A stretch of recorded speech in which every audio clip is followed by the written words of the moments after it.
पूजन करते समय गंदगी दिखती है, गलत विचार आते हैं स्त्री के बारे में, पुरुष के बारे में, उसकी अवस्था के बारे में, उसके नग्न स्वरूप के बारे में, उसकी चित्त वृत्ति में गलत गलत दृष्टियां आने लगती हैं। गंदा भोजन उसकी दृष्टि में आता है जब वो पूजन करने बैठता है, भजन करने बैठता है। कई लोग हैं ऐसे,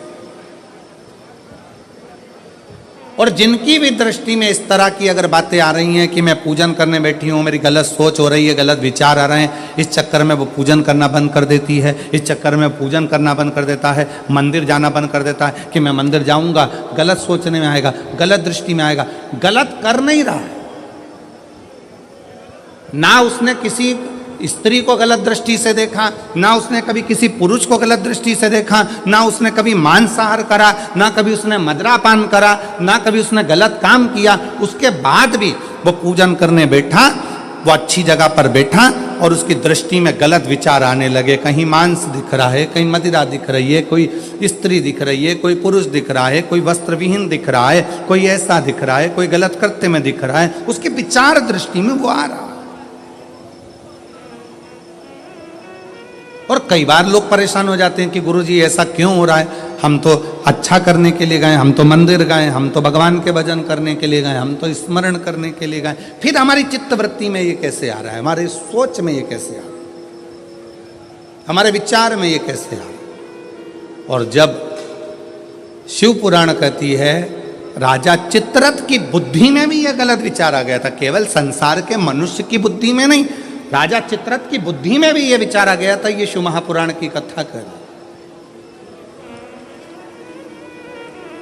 गलत विचार करना क्या है, जब व्यक्ति को ऐसे गलत विचार आने लगे पूजन के समय पर, अच्छी जगह पर, ये गलत गलत विचार, आप गलत कर नहीं रहे हो, आप मांसाहार नहीं कर रहे हो, आप किसी स्त्री को गलत नहीं देख रहे हो, आप किसी पुरुष को गलत नहीं देख रहे हो, आप किसी मदिरा की दुकान पर नहीं गए हो, पर आपकी विचार धारणा में अगर ये चीज़ें पूजन करते समय, भजन करते समय, अर्चना करते समय, मंदिर जाते समय, मंदिर में बैठते समय, मंदिर में उपास करते समय तुम्हारी बुद्धि में अगर ये चीज़ें आ रही हैं, मन में अगर ये चीज़ें पाठ करते करते भी अगर आ रही हैं, तो समझ लेना कि आपके ऊपर कहीं ना कहीं किसी न किसी रूप में कोई अन्न किसी के घर का ऐसा खा लिया है जिसके कारण तुम्हारी बुद्धि थोड़ी सी भ्रष्ट हुई है। उसको सुधारें कैसे, उसको संवारें कैसे। अब किसी ने यही प्रसंग को सुनकर कहा, गुरुजी अगर किसी के घर का अन्न खाया है तो अन्न खाने के बाद तो वो पच गया, पचने के बाद वो गंदगी में निकल भी गया, अब तो वो विचार आना बंद हो जाना चाहिए। अब तो 1 साल हो गया, 2 साल हो गया, 1.5 साल हो गया, 6 महीना हो गया, तो भी वही विचार आ रहा है।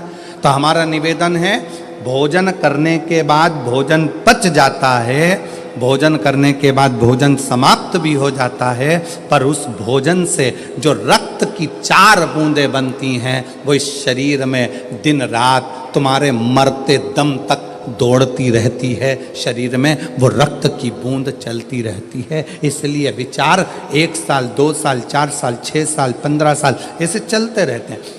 उस विचारों को, गलत सोच को, गलत विचारों को, गलत दृष्टि को समाप्त कैसे करें।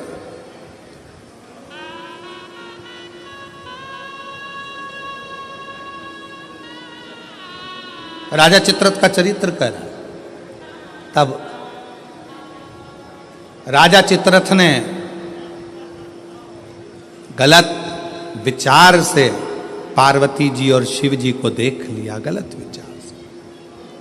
शिव जी कुछ नहीं बोले, कुछ, पर पार्वती मैया ने राजा चित्ररथ को श्राप दे दिया, श्राप। तो शिव जी का इतना बड़ा उपासक होकर, शंकर भगवान का इतना बड़ा भजन करने वाला, इतना भक्ति में डूबने वाला, इतना स्मरण करने वाला राजा चित्ररथ, तू शिव जी का इतना उपासक होने के बाद भी तूने माता और पिता को गलत भाव से देखा है, इसलिए तुझे असुर बनकर जन्म लेना पड़ेगा, राक्षस बनकर जन्म लेना। फिर वो चित्ररथ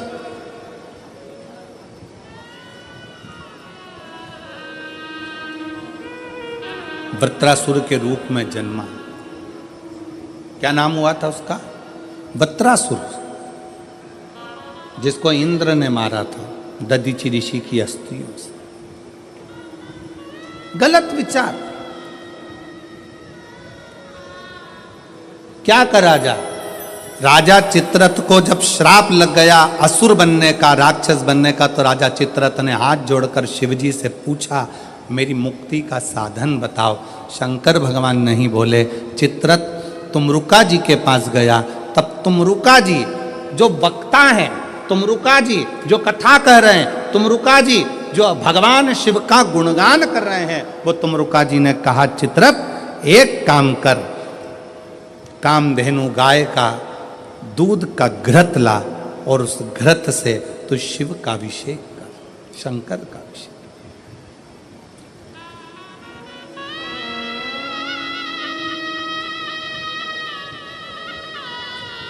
मेरी जीजियों, मेरे जीजाओं, मेरी बेटियों, बेटाओं, मेरी माताओं, मेरे भाई, मेरे बांधव, अपने को भी अगर गलत विचार आते हो, पूजन के समय पर पाठ करते करते गलत जगह पर अपना मन जा रहा हो, तो 5 प्रदोष, एक कटोरी में 1 चम्मच घी गाय का, देसी गाय का 1 चम्मच घी, 1 चम्मच भी ना हो तो आधी चम्मच घी, आधी चम्मच भी अगर घर में ना हो तो 2 बूंद घी, 2 बूंद भी ना हो तो देसी गाय का 1 बूंद घी अपनी हथेली में मध्य में लगाकर, जो शंकर भगवान का,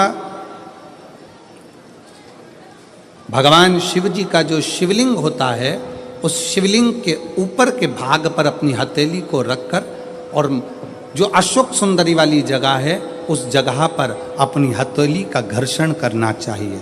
लगभग 5 प्रदोष अगर आपने कर लिया तो निश्चित है आपकी बुद्धि में कभी गलत विचार पूजन करते समय आएगा ही नहीं, और गलत दृष्टि की ओर जाओ।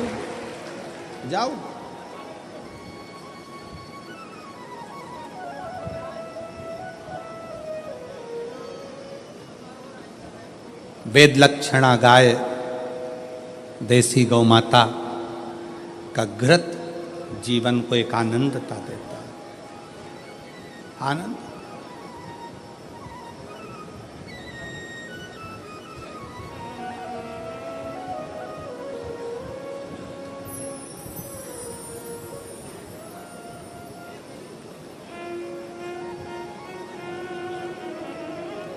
भारत के इतिहास में संसद भवन में बैठकर रात रात भर मंथन कर कर जो वक्फ बोर्ड बिल पर संशोधन किया गया, उसके लिए पूरे प्रशासन को बहुत बहुत साधुता,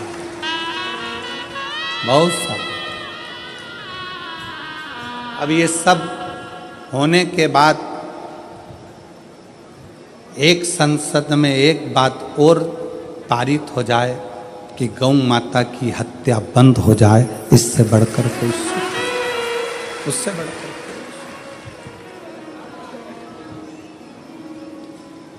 गौ माता का, देसी गाय का घृत, वेद लक्षणा गाय का 1 बूंद घृत हाथ की हथेली पर लगाकर शिवलिंग के ऊपर और अशोक सुंदरी की जगह पर घर्षण करने से जो गलत विचार, गलत सोच, गलत दृष्टि, गलत भाव, ये समाप्त हो जाता, समाप्त हो।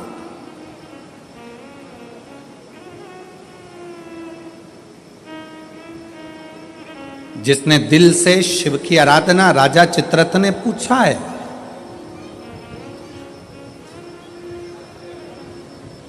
राजा चित्ररथ ने विचार किया कि ये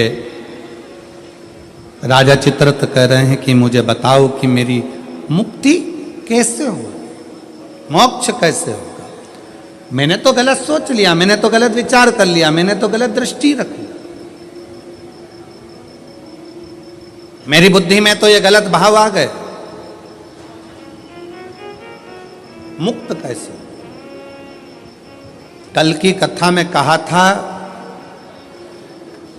जीवन में कितना भी दुख आ जाए, कितनी भी तकलीफ आ जाए, कितना भी कष्ट आ जाए, उस ईश्वर को मत भूलो, ईश्वर को, शिव को मत।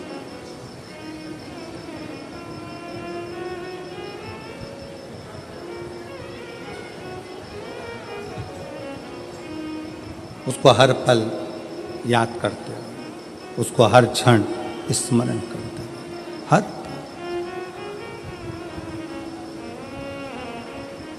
ओ भोले रे तेरे बिना भी क्या जीना, ओ बाबा रे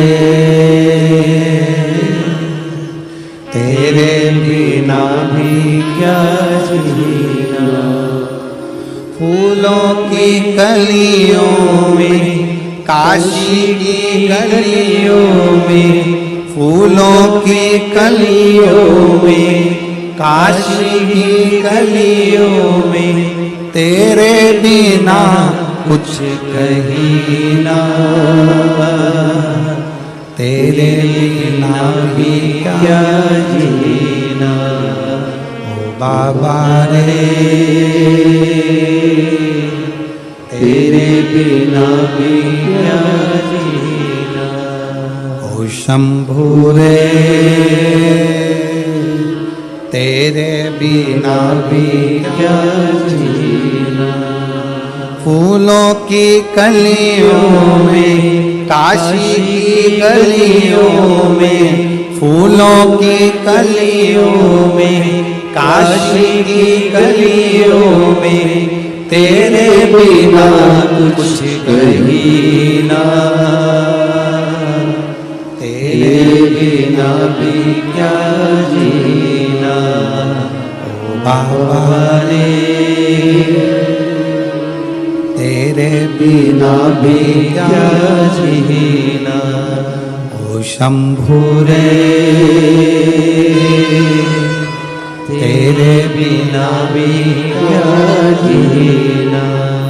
उस शिव की हर पल याद करते रहो, हर घड़ी।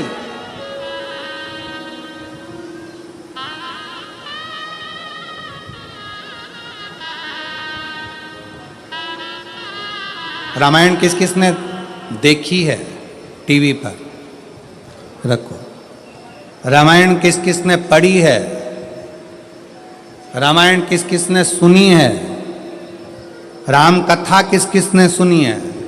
सबने सुनी है।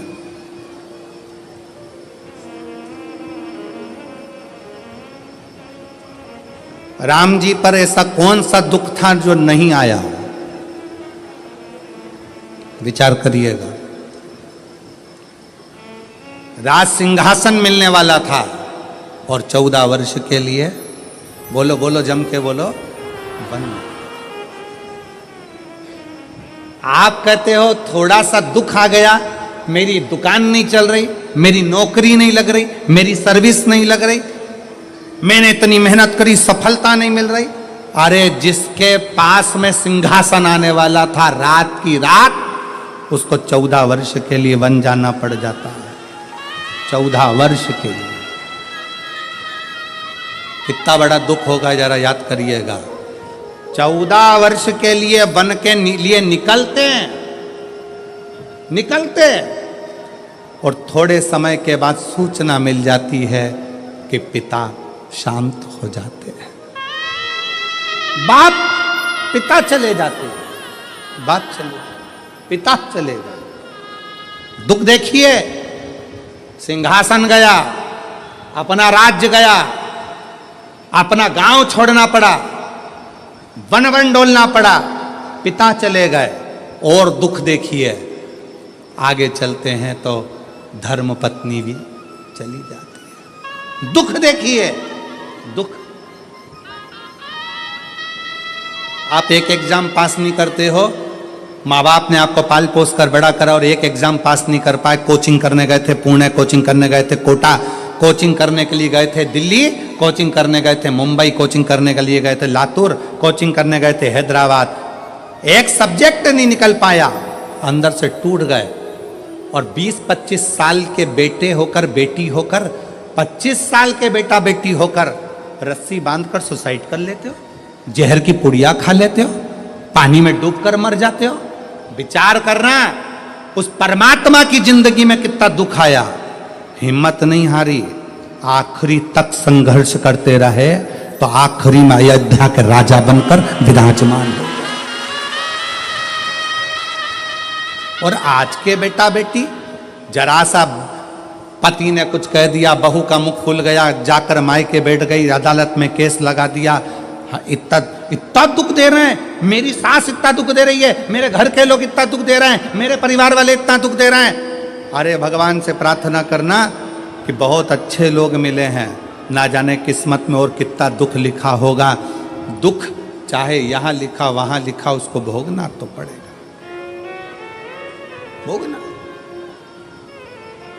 अब ईमानदारी से बोलो, इतनी कथा तो आपने सुन ली,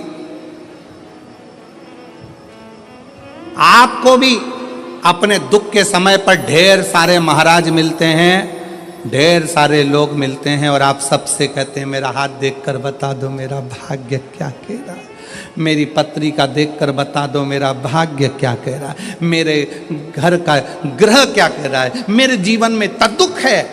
तुमसे ज्यादा राम जी को मिले थे गुरु विश्वामित्र जैसे, वाल्मीकि जैसे, गुरु बाबा, ढेर सारे आंत्री जैसे बड़े बड़े तपस्वी गुरु मिले थे। राम जी ने एक से भी नहीं कहा कि मेरा हाथ देखकर बताना, कि मेरी किस्मत देखकर बताना। राम जी ने केवल एक बात कही कि समय मिल जाए तो मुझे कथा सुनाना, अगर मैं कथा सुनूंगा तो मेरी व्यथा समाप्त होती चली जाएगी, इसमें मेरी प्रतिष्ठा है। राम जी ने इतने बड़े बड़े विद्वान मिले पर हाथ नहीं दिखाया, राम जी ने इतने बड़े बड़े विद्वान मिले पर अपनी पत्रिका नहीं दिखाई, राम जी ने इतने बड़े बड़े विद्वान मिले, किसी से नहीं पूछा कि मेरा दुख कैसे कटेगा, मेरी पत्नी चली गई, मेरा पिता चले गया, राज सत्ता चली गई, दर दर भटकना पड़ रहा है, 14 साल ठोकरे खा रहा हूं, मेरा भाग्य कैसे बनेगा। राम जी ने किसी से नहीं पूछा। जितने संत के दरवाजे पर राम जी जाते थे, हाथ जोड़कर संत पूछते थे क्या सेवा करें राघव, आपको क्या कहें। राम जी कहते थे बस कथा सुना दो, कथा सुना दो। क्यों? क्योंकि राम जी जानते थे दुनिया की सारी व्यथा केवल शिव कथा ही काट सकती है, इसके सिवाय कोई नहीं काट सकता। आप कथा कहो मुझे। जितने संत मिलते थे वो कथा कहते थे, कथा सुनते थे राघव, कथा श्रवण करते थे राघव, और अपने पथ पर चलते चलते पार्थिव शिवलिंग का निर्माण करते थे राघव। भारत की भूमि पर अयोध्या से लेकर लंका तक भारत सरकार ने राम पथ गमन बनाया है। पूरे राम पथ गमन पर चलकर देखिए, जितने राम पथ गमन पर राम जी के मंदिर नहीं मिलेंगे, जितने राम पथ गमन पर हनुमान जी के मंदिर नहीं मिलेंगे, जितने राम पथ गमन पर किसी देवता के मंदिर नहीं मिलेंगे, उतने राम पथ गमन पर केवल शंकर के मंदिर हैं, क्योंकि राम जी जहां रुकते थे वहां शिव का